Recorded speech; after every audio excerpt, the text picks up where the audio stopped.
ধনেপাতা বাটা দিয়ে আটা মাখবো। এই যে ধনেপাতা বাটা, এবার আমি আটা মাখবো। এর মধ্যে এখন একটু নুন মিশিয়ে দেওয়া হবে। সাদা আটাটা আগে মেখে নেওয়া হচ্ছে, একটু নুন মিশিয়ে নেওয়া হলো,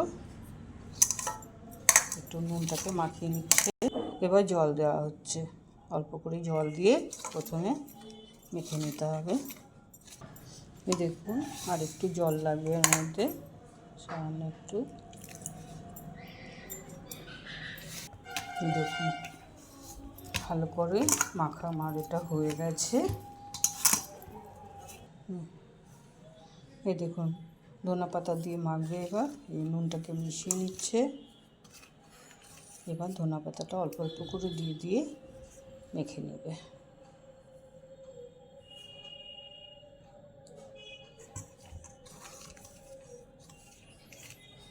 এর মধ্যে আরেকটু ধনেপাতা দিয়ে দিতে হবে।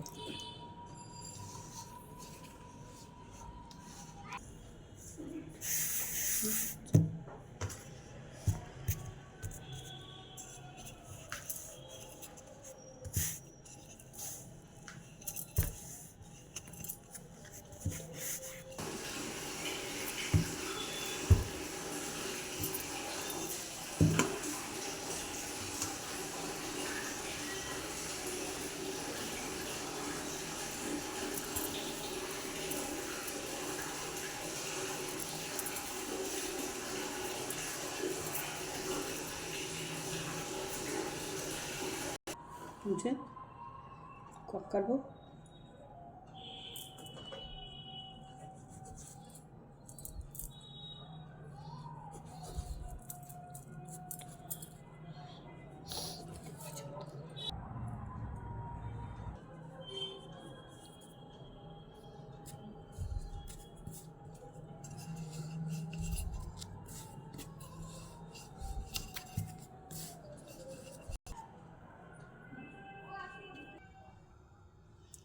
রসুন দিয়ে দিলাম, আদা দিয়ে দিলাম, কাঁচা লঙ্কা,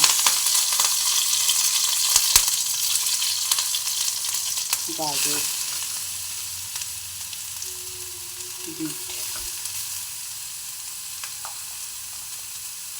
আলু আর মটরশুঁটি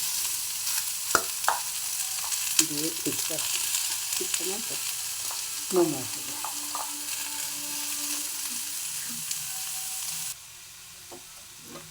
নুন দিয়ে দিচ্ছি, হলুদ, একটু লঙ্কার গুঁড়ো,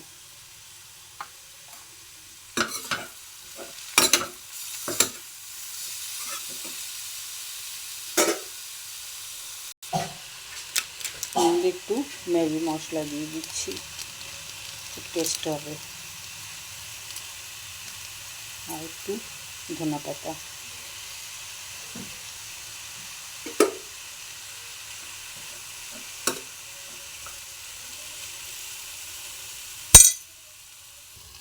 দেখুন মোমোর মশলা সবজিটা হয়ে গেছে তৈরি। এই যে মোমোর মশলা তৈরি করেছি, দেখুন এই যে চারিদিক দিয়ে এইভাবে আমি একদম মুড়িয়ে দেব।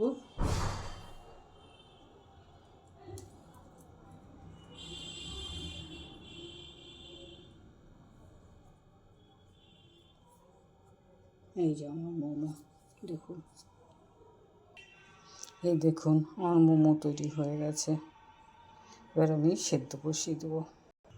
কড়াইয়ে জল গরম বসিয়ে দিয়েছিলাম, এই যে এবার থালাটা বসিয়ে দিলাম। এবার ঢাকাটা দিয়ে দেবো।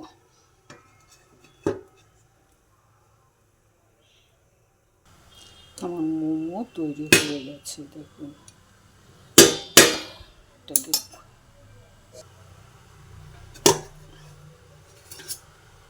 দেখুন, এই দেখুন মোমো তৈরি হয়ে গেছে। এবার আমি প্লেটে সাজাবো।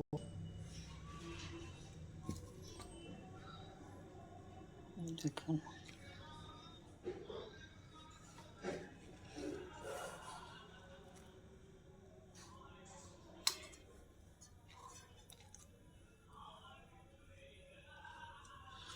যদি ভিডিওটি আপনাদের ভালো লাগে অবশ্যই লাইক সাবস্ক্রাইব কমেন্ট অবশ্যই করে জানাবেন। দেখুন এই যে সব সিদ্ধ হয়ে গেছে, এইভাবে সস লাগিয়ে এই যে খেতে হবে।